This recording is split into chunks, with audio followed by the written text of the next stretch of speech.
ನಮಸ್ಕಾರ ಸ್ನೇಹಿತರೆ. ಈ ಗಿಡ ಒಣಗೆ ಹೋಗ್ಬಿಟ್ಟಿತ್ತು ಸ್ನೇಹಿತರೆ. ಒಣಗಿತ್ತು ಅಂದರೆ ಗಿಡ ಬರೋದೇ ಇಲ್ಲ, ಕಿತ್ತಿ ಬಿಸಾಕಬೇಕು ಅಂತ ಅಂದ್ಕೊಂಡಿದ್ದು ಸ್ನೇಹಿತರೆ. ಆದರೆ ಕಾರಂಜಿ ಹೂವು ಅಂದರೆ ಹೊಂಗೆ ಹೂವು ಸಿಕ್ಕಿದ್ದ ಕಾರಣ ನನ್ನ ಈ ಗಿಡ ಚಿಗುರ್ತಾ ಇದೆ ನೋಡಿ ಸ್ನೇಹಿತರೆ. ಈ ಹೊಂಗೆ ಹೂವು ಅಂದರೆ ಕಾರಂಜಿ ಹೂವು ಇದೆಯಲ್ಲ, ಇದು ಗಿಡಗಳಿಗೆ ತುಂಬ ತುಂಬ ತುಂಬ ಒಳ್ಳೆಯದು ಸ್ನೇಹಿತರೆ. ಎಲ್ಲಿ ಸಿಕ್ಕಿದ್ರೂ ಅದು ತಿಂಗಳು ಅಷ್ಟೇ ಈ ಹೂವು ಸಿಗೋದು. ಯಾಕಂದರೆ ಹೊಂಗೆ ಹೂವು ವರ್ಷಕ್ಕೊಂದೇ ಬಾರಿ, ಅದು ಯುಗಾದಿ ಆದಮೇಲೆ ಈ ರೀತಿ ಹೂವು ನಮಗೆ ಸಿಗುತ್ತೆ. ಇದನ್ನು ನಾವು ನಮ್ಮ ಪಾಟಿಗೆ ಸ್ವಲ್ಪ, ಅಂದರೆ ಕೆಲವರು ತುಂಬ ಹಾಕ್ಕೊಳ್ಬಹುದಾ, ಅಮೃತನೂ ವಿಷ ಆಗುತ್ತಲ್ವ, ಹೆಚ್ಚಿಗೆ ಏನೋ ಹಾಕ್ಲಿಕ್ಕೆ ಹೋಗಬೇಡಿ. ಸ್ವಲ್ಪ ಮಟ್ಟಿಗೆ ನೋಡಿ. ಇನ್ನೂ ಏನಾದರೂ ಉಳಿದಿತ್ತು ಅಂದರೆ ಈ ರೀತಿ ಬಿಸಿಲಲ್ಲಿ ಒಣಗಿಸಿ ಬೇಕಾದರೆ ವರ್ಷಗಟ್ಟಲೆ ಇಟ್ಕೊಳ್ಬಹುದು. ವರ್ಷಕ್ಕೊಂದ್ಸಲಿ ಸಿಗೋದ್ರಿಂದ ವರ್ಷಗಟ್ಟಲೆ ಒಂದು ಸ್ವಲ್ಪ ಒಣಗಿಸಿ ಚೆನ್ನಾಗಿ ಇಟ್ಕೊಂಡ್ರೆ ನಮ್ಮ ಗಿಡಗಳಿಗೆ ಅವಾಗವಾಗ ನಾವು ಸ್ವಲ್ಪ ಸ್ವಲ್ಪ ಮಟ್ಟಿಗೆ ಒಂದು ಹಿಡಿ ಆಗೋಷ್ಟು ಸಾಕು ಸ್ನೇಹಿತರೆ. ತುಂಬ ಹಾಕೋಕ್ಕೋದ್ರೆ ಗಿಡನೂ ಸುಟ್ಟೋಗುತ್ತೆ. ರೋಸ್ ಮೇರಿ ಬಗ್ಗೆ ತುಂಬ ಜನ ಕೇಳಿದ್ದೀರಾ. ಅದ್ರದ್ದು ಬಗ್ಗೆ ವಿಡಿಯೋನ ನಾನು ನೆಕ್ಸ್ಟು ತಿಳಿಸ್ತಾ ಇದ್ದೀನಿ ಸ್ನೇಹಿತರೆ. ಹಾಗೆ ನೆನಪಾಯಿತು ನೋಡಿ, ಎಲ್ಲ ಒಂದು ಬಕೆಟಲ್ಲಿ ನಾನು ಈ ಹೂವನ್ನು ತುಂಬಿಟ್ಕೊಂಡು ಎಲ್ಲ ಗಿಡಗಳಿಗೂ ಹಾಕ್ತೀನಿ. ಎಲ್ಲ ಗಿಡಕ್ಕೂ ಹಾಕ್ಕೊಳ್ಬಹುದು.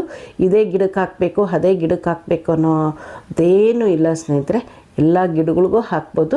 ಆದರೆ ಎಲ್ಲನೂ ಹಿತಿಮಿತಿ ಇರಲಿ. ಹೆಚ್ಚಿಗೆ ಹಾಕೋಷ್ಟು ಗಿಡ ಒಣಗಿಬಿಡುತ್ತೆ. ಆ ಕಾರಣಕ್ಕೋಸ್ಕರ ನಾನು ಒಂದು ಇಡೀ ಮೇಲೆ ಹೆಚ್ಚಿಗೆ ಏನೂ ಹಾಕೋದಿಲ್ಲ. ಪಾಟು ಅಳತೆಯ ಪ್ರಕಾರ ಇಷ್ಟಾದರೂ ಸಾಕು ಸ್ನೇಹಿತರೆ. ತುಂಬ ಚೆನ್ನಾಗಿ ನಮ್ಮ ಗಿಡಗಳಿಗೆ ಒಂದು ಅಮೃತ ಸಿಕ್ಕಂಗೆ ಆಗ್ಬಿಡುತ್ತೆ. ವರ್ಷಕ್ಕೊಂದ್ಸಲಿ ಬರೋಂತಹ ಯುಗಾದಿ ಹಬ್ಬ ಥರ ವರ್ಷಕ್ಕೊಂದ್ಸಲಿ ನಮ್ಮ ಗಿಡಗಳಿಗೆ ಈ ಹೊಂಗೆ ಹೂವು ಸಿಕ್ಕಿದ್ರೆ ಸಾಕು, ಅದಕ್ಕೆ ಒಂಥರ ಹಬ್ಬದ ಕಳೆನೇ ಬಂದ್ಬಿಡುತ್ತೆ ಸ್ನೇಹಿತರೆ. ನೋಡಿದ್ದೀರಲ್ಲ ನಾನು ತೊಂಡೆ ಗಿಡದ ಕಥೆನ. ಇವಾಗ ಹಣ್ಣಾಗ್ತಾಯಿದೆ, ಇದರಲ್ಲಿ ಬೀಜ ಮಾಡಬೇಕು. ನಾನು ಫಸ್ಟು ಯಾವುದೇ ನಿಮಗೆ ಗೊತ್ತೇ ಇದೆ, ನಾನು ಮೊದಲು ಕಾಯಿನ ನಾನು ಹಣ್ಣಾಗಿ ಬೀಜನ ಪರಿವರ್ತನೆ ಮಾಡ್ಕೊಳ್ತೀನಿ. ಎಷ್ಟೋ ಜನ ಇದರಲ್ಲಿ ಹೇಗೆ ಬೀಜ ಮಾಡ್ತೀರಾ ಅಂತ ಅದು ವಿಡಿಯೋನು ನೆಕ್ಸ್ಟ್ ವಿಡಿಯೋದಲ್ಲಿ ತೋರಿಸ್ತಾ ಇದ್ದೀನಿ ನೋಡಿ. ಇದೆಲ್ಲ ಹಣ್ಣಾಗಲಿಕ್ಕೆ ಅಂತ ಒಂದು 2 ಕಾಯಿನ ಬಿಟ್ಬಿಟ್ಟಿದ್ದೀನಿ ಸ್ನೇಹಿತರೆ. 2 ಕಾಯಲ್ಲಿ ನಾನು ಒಂದು ಸ್ವಲ್ಪ ಬೀಜನ ಮಾಡ್ಕೊಳ್ತೀನಿ ನೋಡಿ. ಅದು ಹೇಗೆ ಸೌತೆಕಾಯಿ ಬೀಜ ಥರನೇ ಇರುತ್ತೆ.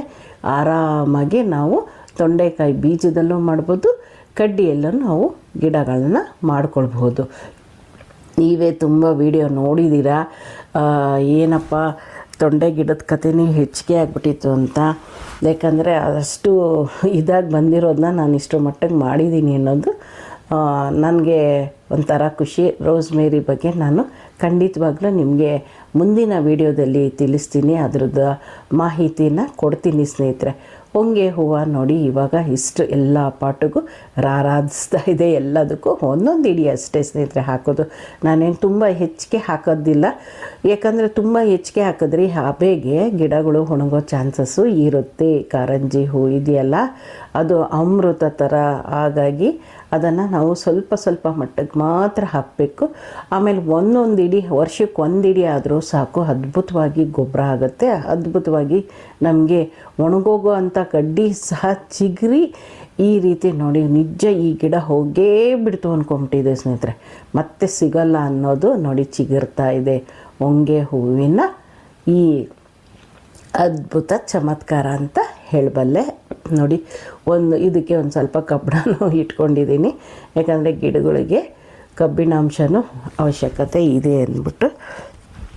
ನಾನು ಮತ್ತು ಇದು ಹೂವನ್ನೇ ಕಚ್ತಾ ಇರಲಿಲ್ವಲ್ಲ, ಅದಕ್ಕೋಸ್ಕರ ನಾನು ಈ ರೀತಿ ಒಂದು ಸ್ವಲ್ಪ ಮಟ್ಟಿಗಾದ್ರೂ ಹಾಕಿ ನನ್ನ ಗಿಡಗಳನ್ನ ರಕ್ಷಣೆ ಮಾಡಬೇಕು. ಪ್ರತಿ ವರ್ಷವೂ ಕಾಯ್ತಾ ಇರ್ತೀನಿ. ಯುಗಾದಿ ಬಂತು ಅಂದರೆ ಸಾಕು, ನನ್ನ ಗಿಡಗಳಿಗೆ ಈ ಹೊಂಗೆ ಹೂವಿನ ಸುರಿಮಳೆ ನೋಡಿ. ಹೂವು ಹೇಗಿರುತ್ತೆ ಅಂದರೆ ಹಾಗೆ ಪಟಪಟ ಅಂತ ಉದುರುತ್ತಿರುತ್ತೆ ಸ್ನೇಹಿತರೆ. ಅದನ್ನು ನಾನು ತಂದು ಶೇಖರಣೆ ಮಾಡಿ ಈ ರೀತಿ ಗೊಬ್ಬರವಾಗಿ ಮಾಡ್ಕೊಳ್ತೀನಿ. ಎಲ್ಲ ಗಿಡಗಳಿಗೆ ಹಾಕಿ ಮಿಕ್ಕಿತ್ತು ಅಂದರೆ ನಾನು ಈ ರೀತಿ ಒಣಗಿಸ್ಬಿಡ್ತೀನಿ ವರ್ಷಾನುಗಟ್ಲೆ. ಯಾಕಂದರೆ ಒಂದು ವರ್ಷಕ್ಕೆ ಒಂದೇ ಸಲ ಹೂವು ಸಿಗೋದು, ಅದು ತಿಂಗಳು, ಒಂದು ಇಡೀ ತಿಂಗಳು ಸಿಗುತ್ತೆ. ಆಮೇಲೆ ಕಾಯಾಗಿಬಿಡುತ್ತೆ. ಆ ಟೈಮಲ್ಲಿ ನಾನು ತಂದು ಶೇಖರಣೆ ಮಾಡಿ ಎಲ್ಲ ಗಿಡಗಳಿಗೂ ಒಂದೊಂದು ಇಡಿನೇ ಹಾಕ್ತೀನಿ. ವರ್ಷಕ್ಕೊಂದ್ಸಲಿ ಬರೋವಂತಹ ಈ ಕಾರಂಜಿ ಹೂವು ಅಂದರೆ ಹೊಂಗೆ ಹೂವು ನಮಗೆ ಇಡೀ ವರ್ಷಕ್ಕೆ ಫುಲ್ ಆಗುತ್ತೆ. ನಮ್ಮ ಗಿಡಗಳಿಗೆ ಏನು ಪ್ರತಿ ತಿಂಗಳು ಹಾಕಬೇಕು ಅಂತಲೂ ಇಲ್ಲ, ಅವಾಗವಾಗ ಸಿಕ್ಕಿದ್ರೆ ಸಾಕು ಅಂತ ಮತ್ತೆ ಸಿಗೋದಿಲ್ಲ ಸ್ನೇಹಿತರೆ. ನನ್ನ ವಿಡಿಯೋ ನೋಡಿದ್ದಕ್ಕೆ ಧನ್ಯವಾದಗಳು. ಹೀಗೆ ಹೆಚ್ಚೆಚ್ಚು ನೋಡಿ ಪ್ರೋತ್ಸಾಹಿಸಿ. ಹೋಗಿ ಬರಲಾ? ನಮಸ್ಕಾರ.